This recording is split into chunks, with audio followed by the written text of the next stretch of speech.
Hi everybody, and a big welcome to cEDH TV Gameplay. This time me and Pontus are joined by Snuske.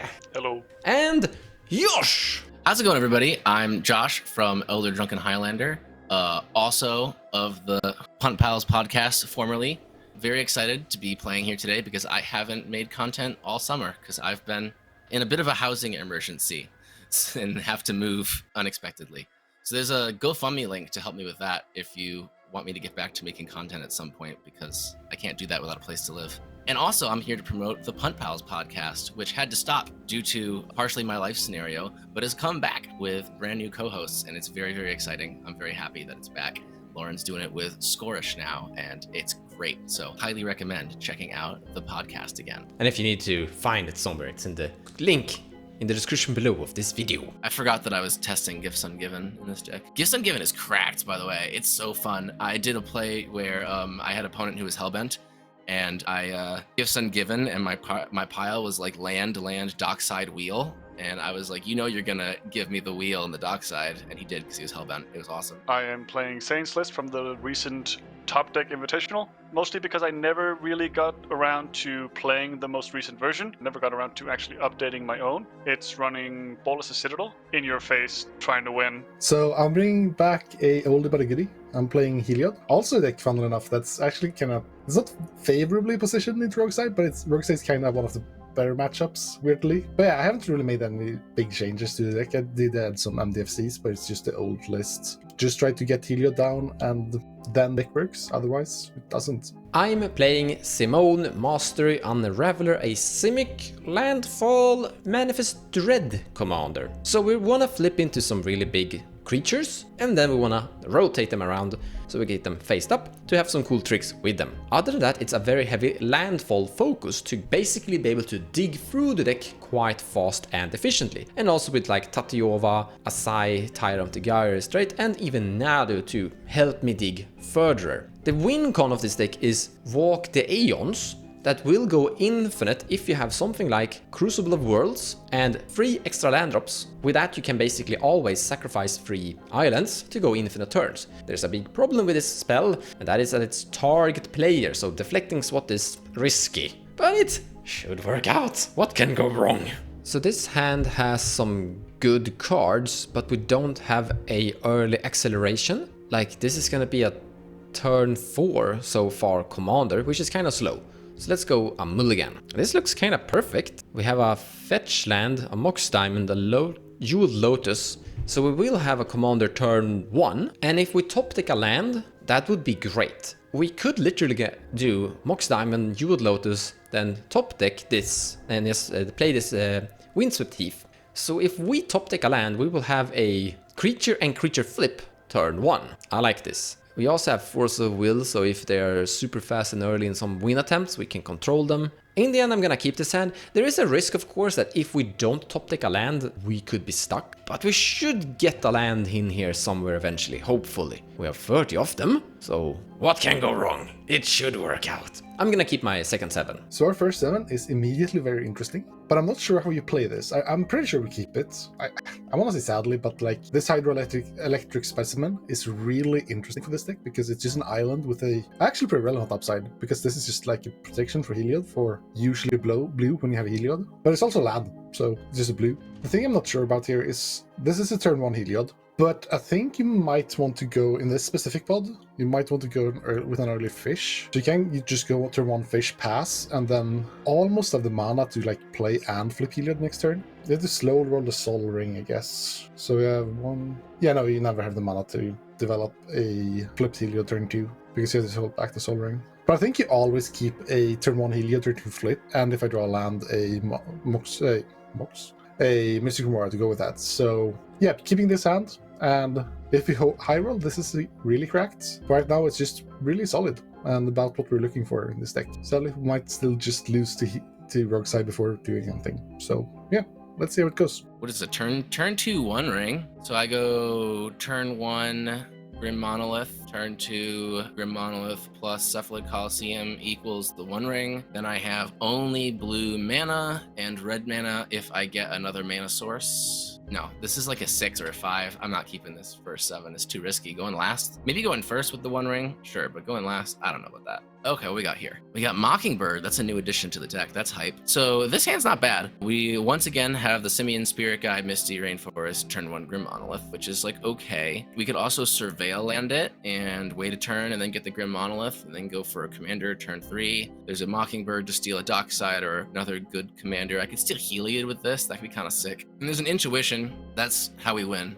I don't know how I feel about this. So I go turn 1. I can turn 1 Grim Monolith. Turn 2, play Brallin or Shabraz. Turn 3, cast an Intuition and try to get something happening. But then I'll only have 2 or 3 mana by then, no other fast mana sources. Intuition is a very mana-intensive combo. Frantic Search will help me dig. Jeez, I don't know. I like all 7 of these cards. That's for sure. I like all 7 of these cards. I think Frantic Search is kind of dead. Mockingbird is kind of conditional. I'm gonna mulligan. I don't think this is quite good enough. I think this is dependent on Martin putting a Dockside into play for my Mockingbird to copy. And I don't think the rest of the game plan is strong enough without that. So I don't want to have a hand built on a what if, I think. Oh, this is so much better. I'm so glad I mulliganed. We have this Misty Rainforest. It'll be Enlightened Tutor for turn 1 Mana Crypt, and then we have options of Imperial Recruiter things or slamming a Windfall. We can also hold up this Misdirection to protect our stuff, or we can ditch the Misdirection and hold up the Otawara to protect our stuff, depending on what we want to do. But I'm thinking if I'm going for an early Mana Crypt and I'm gonna have 4 mana untapping on turn 2 with an Imp Recruiter and a Wheel in hand, I'm gonna want to be aggressive, not defensive. So I think I'm gonna bottom this Otawara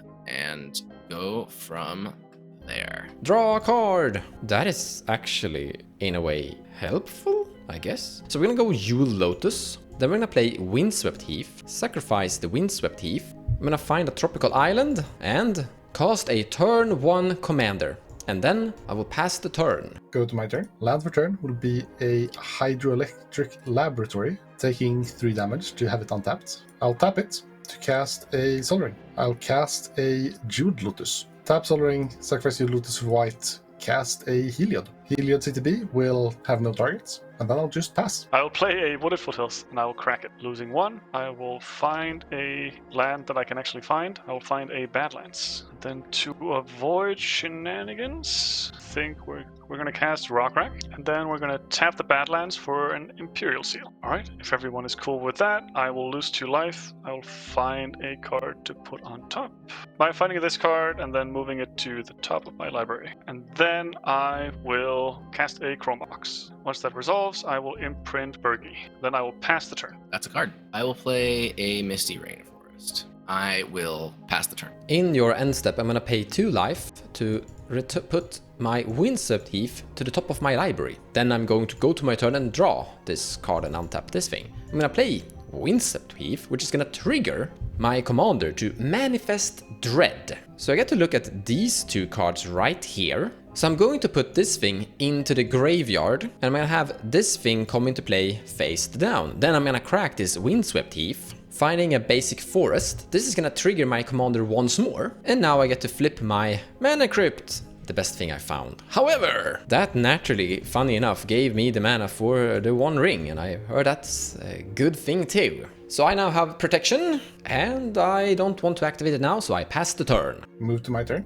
So usually we just flip Heliod here, because flipping Heliod is everything that our deck does. But if we flip Heliod, we don't have any plays currently, so we really need to get that 1 extra mana. I was hoping to draw any mana at all. So I think here we really need to develop the fish instead of trying any shenanigans.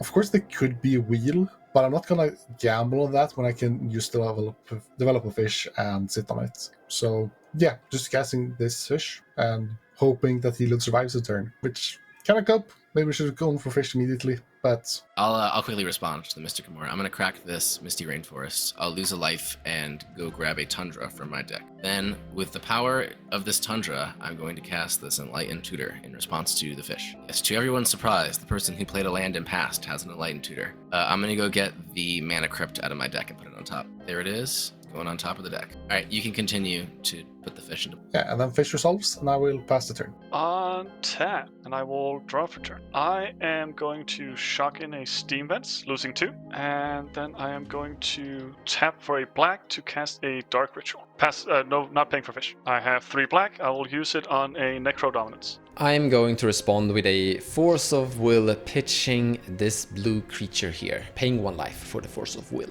I have 1 card left in my hand. I would like to use it. I'd like to sacrifice Rograk to cast a Flare of Duplication. That you can draw for. Flare of Duplication is targeting the Force of Will. I hope to draw Force of Negation. Draw a card with the 1 ring. Draw a card. That's not a Force of Negation. I pass. I have no response. What do you got, Punt? No response to flare. I would like to cast this misdirection that I really wanted to save for Walk the Aeons, pitching this Swan Song. I will target your copy of Force of Will with my misdirection. I don't have any cards in my hand anymore. I am hellbent. Once the fish trigger resolves, misdirection will change the target of the Force of Will copy to target the Necro Dominance. 1 piece of protection. Thought it was enough with people tapped out, but no. Yes, Necro Dominance will be countered. I can't let my arch rifle beat me before I get a turn 2. That's not allowed. I even drew a Steam Vents, the blue source I needed, on turn 1. So I was like, oh, now I'm set up for Born and Final Fortune. This is awesome. Now I'm not. Now I'm just going to sit back and wait for someone to wheel. Tap 2 and cast Rograk. Pontus drew all the cards. Everyone else interacted. I'm going to pass turn. Wow, that's a crazy draw. Where did that come from? I'll play this Mana Crypt. I'm so lucky. I will play this Volcanic Island. There's no way in heck I am wheeling now. Sorry, Barton. Not setting that up for you. I could just play out the Imperial Recruiter and run out at Dockside next turn, but I think Pontus, with his flash deck getting off the ground so quickly, will play around that, and that's the player I'm the most afraid of now. He's got a bunch of cards. So instead, I'm just going to cast a creature spell, my commander, and sit tight. I will cast Brallin, and then I'll pass. I'm gonna go to my turn. I'm gonna untap everything I have. Heads is damage. That's heads. I take 3 to the face from the Mana Crypt. And I lose 1 life to the 1 ring. And then I get to draw a card. We didn't draw a land, so we're gonna tap the 1 ring. Draw 2 more. That's a land. So we're gonna play Gaia's Cradle. Manifest Dredge. Look at the top 2. That's... This is a great choice. We're gonna put Mystical Tutor into the graveyard. This deck definitely is an Underworld Breach. And then we're gonna put this creature into play. Could it be? So we are ultra dead to Pontus, as people are tapped out, hellbent, and he has an enormous hand. So we're gonna increase his hand a tiny bit more, but we're gonna announce and cast Green Sun Senate for X equal 1, 2, 3, 4, 5. And with my Green Sun Senate, we're gonna find the Seedborn Muse, because we're gonna untap all the things we have, and Pontus are gonna wheel, and I have the 1 ring, and lots of mana, so we should be able to hopefully draw into some counter spells when he's trying to wheel Storm on his upcoming turn. Regardless, I pass, shuffling the Green Sun back into my library. I will go to R, upkeep, no, untap. In upkeep, I'll actually let fish go, because I haven't drawn any mana, and then I'll draw for turn. Windfall, windfall, windfall. I'll flip Heliod. Be a responsible player, Pontus, and interact. That's not interacting. That's just... I can't! Windfall is the best stacks piece. Do it. And with my Heliod being flipped, I will try to pass the turn. Before you go to discard, I have to do my stuff first. So I'm gonna tap the 1 ring and draw 1, 2, 3 cards. I don't have anything I want to do in instant speed, so I have no furthermore effects with my mana. With my 3 reduction in my end step, I will, for 0, cast a Defense Grid. Defense Grid resolves. I will then, for 0, cast a Fellow Stone. After Fellow Stone, I will cast a Mox Opal. I will then tap a blue and cast a Prosperity, X is 3. I'm going to respond with a Mindbreak Trap. You've already played too many spells, so it's free to cast, but I will have to pay 3 mana for the defense grid, trying to counterspell your Prosperity, or whatever the thing was called. It's exiled. Then, still in my end step, I'll tap Mox Opal to cast a Machine God's Effigy. Machine God's Effigy will enter as a artifact copy of Seedborn Muse. And after that, I will just pass the turn. I'm gonna untap. Anyone want to untap with me? Yeah. I'm gonna draw a card. It's not a good card. Hey, Josh, I want to feel like I've done something this game. Can I attack you with Rograk? Persuade you not to block with Brallin? Why would I not kill your... Oh yeah, you have Menace. Yeah, never mind. I can't block with Brallin. Oh yeah, I have Menace. It doesn't even matter. I'm gonna go to combat. Rog has text. Oh my gosh, how could we forget? Shit, I forgot. I'm gonna move to combat. and I'm gonna do something this game that doesn't get interacted with, hopefully. We'll see. I'm gonna attack Josh for 0. I can't believe you've done this. I'll take 0. Nice. Remember to mark that as commander damage. Second main, I'm gonna play Undercity Sewers, and I'm gonna surveil 1. This card is not helping, so I will put this mental misstep in my graveyard. And then I'm going to pass my turn. No, I'm not. I lied. I'm gonna cast Silas. Let's go. Pass. We're gonna untap. I'm gonna do manually. Then we're gonna flip a coin. Heads hurts. So in this current end step, Pontus has just untapped an enormous amount of mana production, and he has a defense grid in play, which he is playing through because the cost reduction, he's just paying for defense grid with the cost reduction anyway, kinda. I can somewhat pay for the defense grid considering I have some mana here available to me, but I feel like he will be unlocked a tiny bit, so I think I'm not going to activate the One Ring, and let's proceed to the end step, unless Pontus wants to do anything. I, however, have something I want to do in the end step. I will pay 3 extra for the defense grid to cast a Draneth. Now that you have only 1 mana left, if I draw 4, we're reducing the casting cost by 1, or we're reducing it by 4 basically, but he has to pay for defense grid still with his Heliod. So I'm gonna gamble and I'm going to activate the ring to draw 4 cards. So I will draw 1, 2, 3, 4 cards. Nice. Still in the end step, I'm going to cast Force of Vigor, pitching this green card to exile to target Heliod and your Machine God's Effigy, that is a copy of my Seedborn Muse ability, basically. I have to pay extra because of defense grid, so I'm paying 3 more.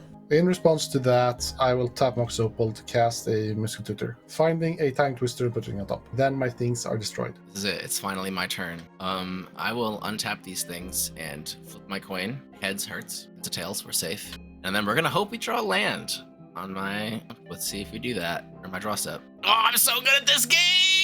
Shotgun a Sacred Foundry. I'll go to 37. I can cast this Imperial Recruiter, though. I'll put this Dockside in my hand. I will cast the Dockside. I have mixed feelings in that Force of Vigor, Mons. Mixed feelings. I have 1 card in hand for reference. I'm going to pass on this. Alright, cool. So I get 2 from Martin, 4 from Pontus, and 2 from Mons, right? So 8. 3 of that to cast Windfall. I have no cards in hand, so Brallin will not trigger off. 1 ring in response. Maybe you'll get some after the Windfall. So if I activate the One Ring, we will draw 5 cards. If I draw into a counterspell now, I will be kind of happy. If I don't, these guys will be even more happier. So this will be... I have 8 cards currently, so I'm gonna refuel everyone. I'm so happy I killed Heliod right now. In the end, I'm not activating the One Ring. You get it. This deck is too complicated for me, dude, when I don't play Magic all summer. Good lord. I just realized, I think this is a win. I think I have a win in hand, right? So I can go down to treasure, go to 4 treasures, Chain of Vapor, targeting my Imperial Recruiter. Put it back in my hand, I'll have 8 cards in hand. Then I sacrifice another land, put my Dockside back in hand. I have 9 cards in hand. Then I sacrifice my final land, put Mana Crypt back in hand. I have 10 cards in hand. Replay Crypt, go to 9 cards in hand. Replay Dockside, go to 8 cards in hand, get more mana. Then I cast the Imperial Recruiter. I can't replay Crypt. Okay, so I don't replay Crypt. So I'll have 9 cards. So then I cast the Imperial Recruiter, find a tandem lookout, and then go to cleanup with cards in my hand to try and do the loop. So I just have to be mindful of my cards in hand is all. I have to make sure that I'm bouncing all of my stuff. And if I don't win on this play, if they counterspell anything, I have 1 piece protection here. I have a Mind Break Trap if things get crazy, which I doubt they will. If they don't stop me, I win. But if they do, then I lose. But honestly, I think if I pass turn here, I'm losing no matter what. Everyone just got so many cards. So heck it. Slimmest margins, those are the coolest margins. Let's do it. I'm gonna go to 4 treasures. I'm going to put a Chain of Vapor on the stack, targeting my Dockside Extortionist. I'm going to respond by activating the One Ring, drawing 5 cards. That's 5. I'm going to respond with a offer you can't refuse on your Chain of Vapor, paying extra for the defense grid. I don't know. I'm bad at counting, but I think I can still swing this. I'm going to Fierce Guardianship, targeting the offer you can't. I have no more interaction versus this. Chain of Vapor on Dockside is good. Dockside is going to go back to my hand. I'd like to copy the chain. I'm going to sacrifice this Sacred Foundry and put Imperial Recruiter back in my hand. I'd like to copy the chain. I'm going to sacrifice this Volcanic Island and put Mana Crypt back in my hand. All right, I have such a slim margin. This is so silly. I hope none of you guys have interactions so I could do this incredibly niche thing that I've never done before. That's all I'm going to be bouncing. I will stop there with my chain. I didn't count my mana or my cards in hand for this, so we're doing it live. I'll play Dockside again. How many does that get me? 8 again, so I go to 10. We'll go to 7. We will replay the Imperial Recruiter. Gonna go search my library. Get a Tandem Lookout. Go to 4. This is so funny. This doesn't actually work. 4 treasures. Play Tandem Lookout. So I have exactly 7 cards in hand now, so I don't have a discard outlet for Brallin. However, I do have this Iganjo that I can discard to deal 4 damage to Brallin, which will kill him. I'm testing out Iganjo over Sokenzin right now. Sokenzin is usually the card I have in for this exact situation, but it's never ever come up in my entire time playing the deck. So I was like, Iganjo has more actual utility to kill like a Tymna or something. So we'll stick that in. But I am now immediately being punished for this decision. You look at my Voxfield history, I cut Sokenzin like a week ago. We have Tandem Lookout paired with Brallin. So since I have 7 cards in hand, I can attack Pontus for 3 with my Brallin. He has to block, otherwise I'll go to 8 cards in hand because Tandem Lookout says whenever my commander deals combat or damage to an opponent, I draw a card. So if he doesn't block, I'll go to 8, and then when he does, I can use the Iganjo. So yeah, so you declare Draneth as your blocker, and then I pay 2 treasures because the cost is reduced by 1, because I have 1 legendary creature to Iganjo, targeting your blocking creature which is Draneth. So it'll deal 4 damage, but before that happens, Brallin trigger. You guys will each take 1. He will get a +1/+1 counter, and then I draw 3 from Tandem Lookout. And then the Draneth is destroyed by Iganjo's effect. Brallin is still considered blocked, so I don't deal any damage, and then I can move to second main phase and then clean up. So how this works is I go to my cleanup step. Since I have 9 cards in my hand, I have to discard to hand size, which means I need to discard 7 cards in hand. When I do this, I discard 2 cards, not days, we're gonna keep that one. We'll discard 2 cards, and that'll trigger Brallin twice. Brallin will deal 2 damage each of my opponents, get 2 counters, and that'll trigger Tandem Lookout. Tandem Lookout says I have to draw a card every time I discard a card.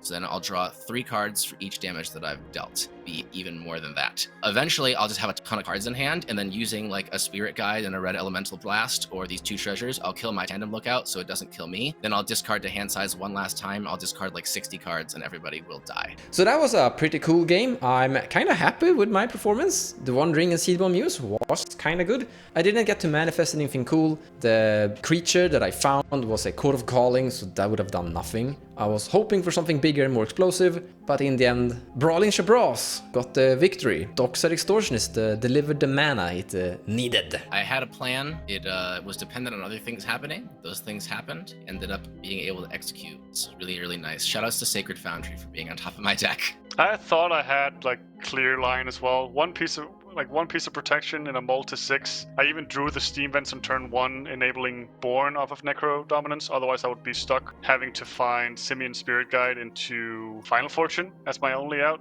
But sadly, you guys just had stuff. Yeah. If I was you, I would always just count on that landing, honestly. Yeah. With Flare of Duplication ready on turn 2, the only downside was that I had to wait till turn 2. If I just had a Dark Grid instead of having to go get the Dark Grid with Imperial Seal, it would have been better. But yeah, turn 2, going 3rd, people had the stuff ready. I literally said in my my opening hands that I'm going last. My chances of doing something early in the game are very low unless I find a Dockside. Thank you everyone for playing Artifacts. Take care, guys. Thank you for watching, and we'll see you in the next one.